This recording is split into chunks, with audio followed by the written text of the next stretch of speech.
So makigsuon, mayong buntag pag-usab ni anak kita sa ikaduhang simana sa Adbiento, ugma pohon atong sa ulogon ang Gaudete Sunday o Rejoice Sunday.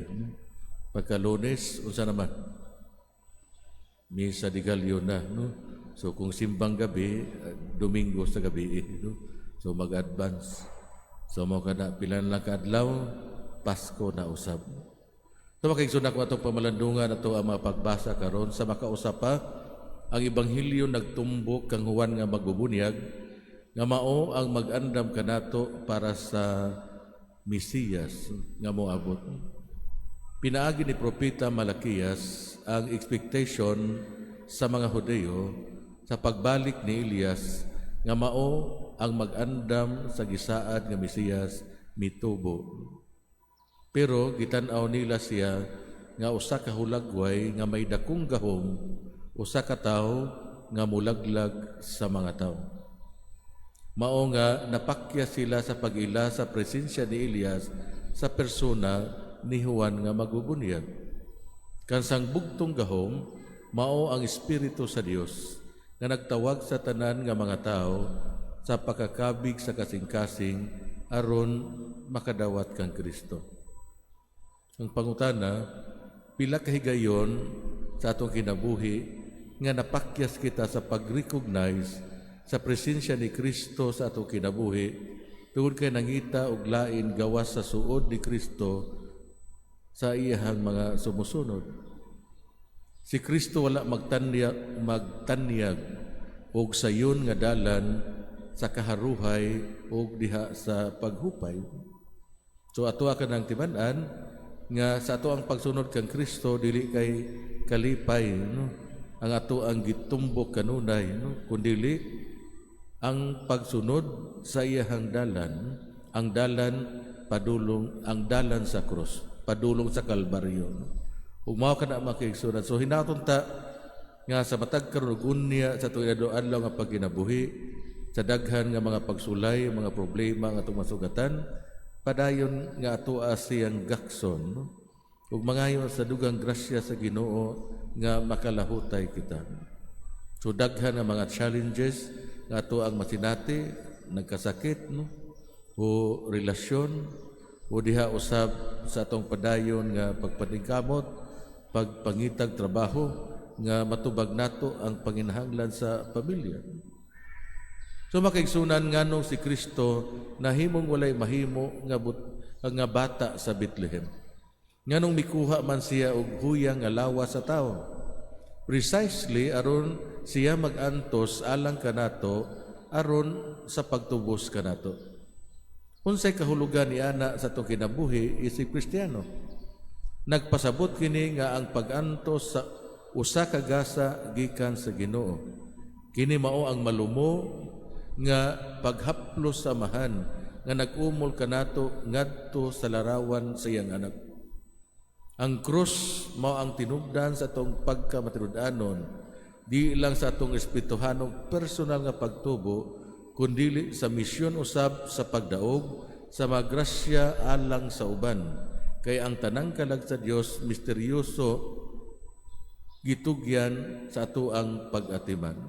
So we have the responsibility to take care others, no? Diha makita ni siya diha sa atong padayon nga pagpalig-on sa ato ang pundok banay, sa ato ang basic ecclesial community.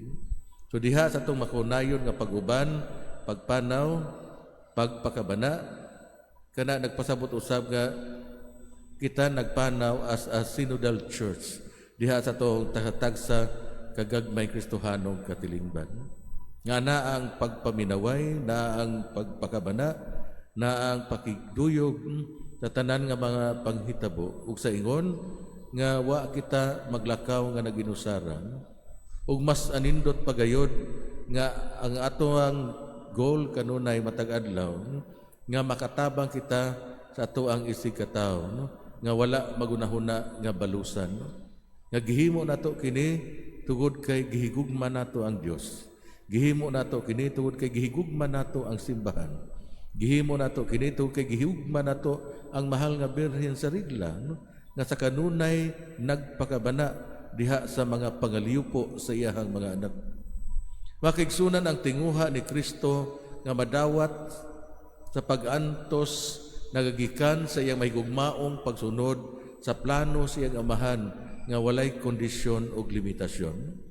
O ginaton ta nga diha sa ato ang mga realization sa atong kinabuhi nga misanong kita nga moapil sa mission sa simbahan, concretely nga makita diha sa ato ang pag-apil sa nakadaiyang ministry sa simbahan o mga mandated organization, matinud-anon unta kita nga mohatag sa atong kaugalingon. No? Dili lang kay pagsulob sa mga uniform, kundili tugod kay pinaagi ning yano nga buhat. Mausap kini ato ang pasalamat ngadto sa Ginoo. So kining mahigugmaong pagkamasinugtanon mao naghatag sa pag-antos og redemptive value. Gikan siyang pagkatao sa Bethlehem, si Kristo nagpakita kanato kung unsa ang kahulugan sa pagkamasinugtanon uban sa gugma. Ang Bethlehem tulunghaan sa pagkamasinugtanon. Sa Bethlehem si Kristo nagtudlo kanato nga ang mahigugmaong pagkamasinugtanon lamang ang makapahigawas. Ang mahigugmaong pagkamasinugtanon lamang ang makatubos o makapabalaan. Ang mahigugmaong pagkamasinugtanon lamang maoy padayon nga magdasi kanato diha sa ato ang pagduol sa ato ang isigkataon. Ang mahigugmaong pagkamasinugtanon lamang maoy makaluwas og nagpagawas kanato gikan sa sala og nakapahimuot sa Ginoo.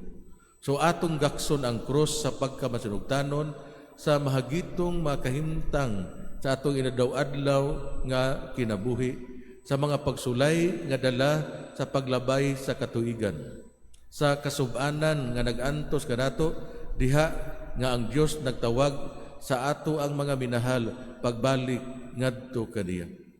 Ang mahigugmaong pagkamasinugtanon mao ang dalan sa pagkabalaan, ang dalan ngadto sa balay sa amahan. So unsa may hagit para kanato mga igsuon?